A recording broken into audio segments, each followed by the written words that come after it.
opini publik sekarang ini telah mengidentikan Polri dengan Sambo. Dan publik telah mengidentikan Sambo dengan mafia.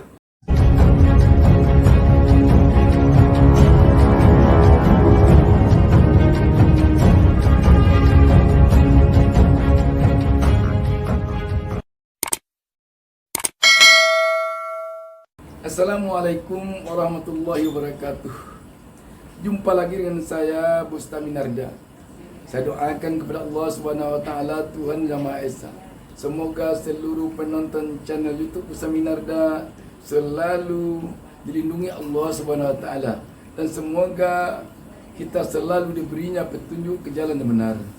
Sahabat BN, dari perkembangan kasus Ferdi Sambo yang menyebabkan tewasnya Brigadir Joshua, yang sampai saat ini masih menjadi perhatian sangat besar dari seluruh lapisan masyarakat di seluruh jagat raya Republik Indonesia ini, kita melihat ada satu hal yang cukup menarik antara mantan pengacara Baradae Doli Payung Mara yang lebih akrab dipanggil Bang Olip dengan Reskrim Polri.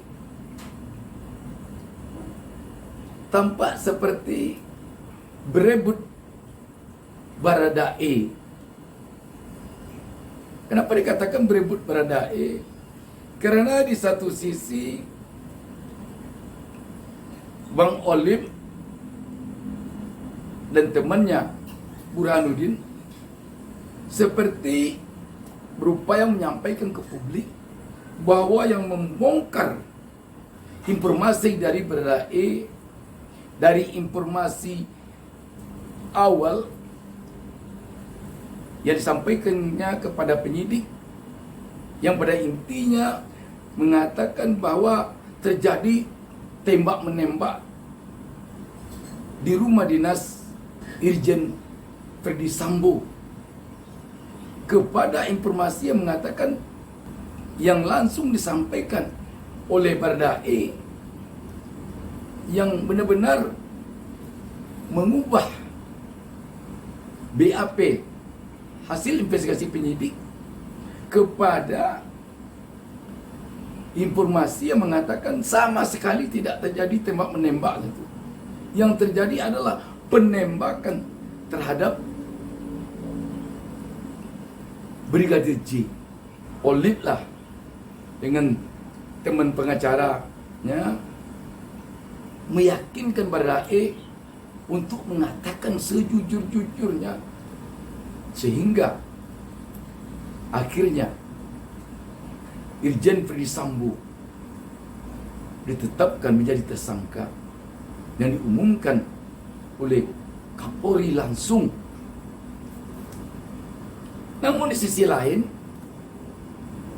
Reskrim seperti yang dikemukakan oleh Kabar Reskrim Komjen Agus Andrianto, bahwa sesungguhnya yang membongkar informasi ini, yang membuat Baradae mengemukakan informasi yang bertolak belakang dari informasi pertama itu adalah tim penyidik Polri. Informasi ini keluarnya, terbongkarnya bukan karena pengacara ini, tetapi karena kegigihan dari tim penyidik Polri atau tim penyidik Reskrim Polri. Jadi di sini terlihat kedua belah pihak ini saling mengklaim bahwa karena mereka lah terbongkarnya fakta yang kedua ini. Kita melihat ini seperti terjadi perebutan Baradae. Namun bagi rakyat tentu yang penting bukan siapa yang membongkar, siapa yang berjasa dalam ini, siapa yang berhasil dalam hal ini. Tetapi bagi publik yang penting bagaimana agar informasi ini betul-betul bisa keluar dari mulut Baradae yang sebenar-benarnya. Tetapi kalau kita bawakan lagi kepada kedua belah pihak, kenapa begitu getol Olip menyampaikan kepada publik bahwa dia telah mendapatkan informasi ini dari upayanya menggali kepada Baradae, karena kita ketahui Bang Olip di samping seorang pengacara yang bertitel sarjana hukum, dia juga seorang psikolog. Dan tampaknya kalau kita perhatikan, Olip tidak ingin informasi ini tidak sampai ke publik, karena dia mungkin saja khawatir kalau informasi ini tidak disampaikan segera ke publik, jangan-jangan nanti informasi ini masuk angin atau tidak sampai ke pengadilan secara sempurna. Tetapi kalau telah sampai ke publik, tentu tidak bisa lagi ditutup-tutupi untuk tidak sampai ke pengadilan. Di sisi lain, Kabareskrim Polri Agus Adrianto tentu beralasan pula mengapa tidak dia beberkan ke publik. Sebagai aparat negara, dia tentu punya aturan pula, punya regulasi di dalam melakukan penyidikan.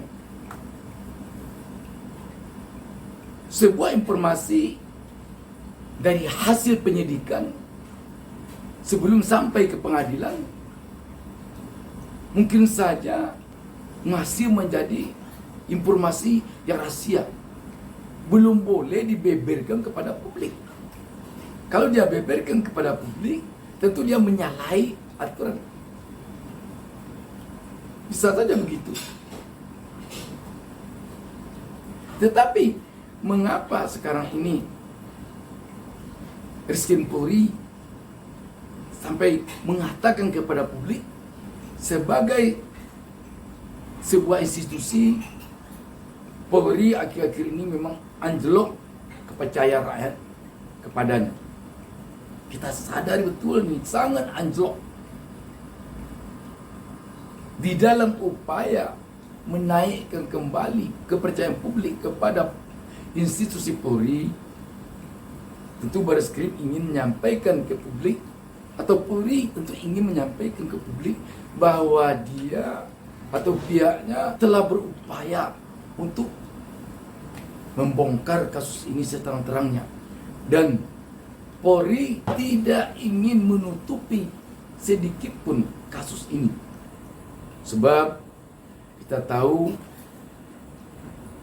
beberapa hari lalu ketika iring-iringan mobil Polri melintasi masyarakat, mereka diteriaki oleh masyarakat dengan teriakan "Sambo, Sambo, Sambo".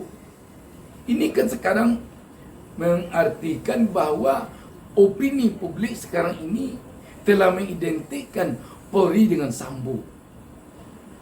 Dan publik telah mengidentikan Sambo dengan mafia atau Sambo dengan pengkhianat. Kalau begitu, sungguh tidak bisa dibiarkan ini berlanjut, karena akan sangat membahayakan kepada Polri ke depan. Makanya wajar Bareskrim Polri menyampaikan kepada publik bahwa pihaknya tidak akan melindungi siapapun yang terlibat dalam kasus ini. Bayangkan sahabat DN, bayangkan kalau lembaga Satgas Sus Merah Putih yang dibentuk Polri dijadikan untuk membentengi judi online, dijadikan untuk membentengi perdagangan narkoba, dan juga untuk mengkriminalisasi orang-orang tertentu atau kelompok-kelompok tertentu. Ini benar-benar akan menghancurkan kredibilitas Polri. Kalau ini sempat tertanam di kepala publik dalam bentuk opini. Sebab yang diinginkan oleh publik, eksistensi Polri ini di tengah-tengah masyarakat adalah sebagai pengayom dan pelindung bagi masyarakat. Tetapi kalau memang benar fakta nanti di pengadilan membuktikan bahwa begitu kejamnya Sambo sebagai pemimpin Satgasus Merah Putih, sungguh mengecewakan sekali keberadaan Polri. Karena Polri kalau demikian tentu dianggap oleh rakyat, atau setidaknya terkesan bagi rakyat sebagai institusi yang ditakuti, karena sewaktu-waktu bukan tak mungkin mereka akan dikerjain oleh Polri. Karena itu kita juga tentu berharap kepada publik bahwa Polri sampai saat ini masih banyak memiliki orang-orang baik, masih banyak memiliki jenderal-jenderal yang benar-benar cinta tanah air dan punya pengabdian yang sangat tinggi kepada rakyat. Dan kita tentu tidak ingin rakyat Indonesia mengkategorikan Polri dengan sosok Sambo. Ibaratkan ada tebu serumpun, kalau memang ada 2, 3, atau 4 batang tebu itu yang rusak, yang terkena ulat, tentu kita tidak ingin semua tebu yang serumpun itu dibuang. Tetapi tentu kita buang yang kena ulat saja. Karena itu kita tentu berharap kepada Polri agar dalam penuntasan kasus Sambo ini seluruh yang terlibat di dalam kasus ini perlu dibongkar dan perlu dicabut sampai ke akar-akarnya, sehingga Polri betul-betul bersih dari fenomena ini. Polri bukanlah milik rakyat tertentu. Polri bukanlah hanya milik kelompok tertentu. Tetapi Polri adalah milik seluruh rakyat negara Republik Indonesia tanpa kecuali. Jadi sahabat BN, kita tentu berharap kejadian ini benar-benar bisa secepatnya selesai, tuntas, bersih. Apalagi ibu atau istri dari Pak Sambo, Ibu PC, telah ditetapkan sebagai tersangka. Mudah-mudahan dengan ditetapkannya beliau sebagai tersangka akan cepat terungkap kasus ini. Pemilu telah hendak berada di ambang pintu. Polri merupakan garda terdepan dari pengamanan pemilu. Karena itu tentu rakyat ingin Polri ini bersih dari berbagai kepentingan politik tertentu di dalam mengamankan pemilu nanti. Demikian. Assalamualaikum warahmatullahi wabarakatuh.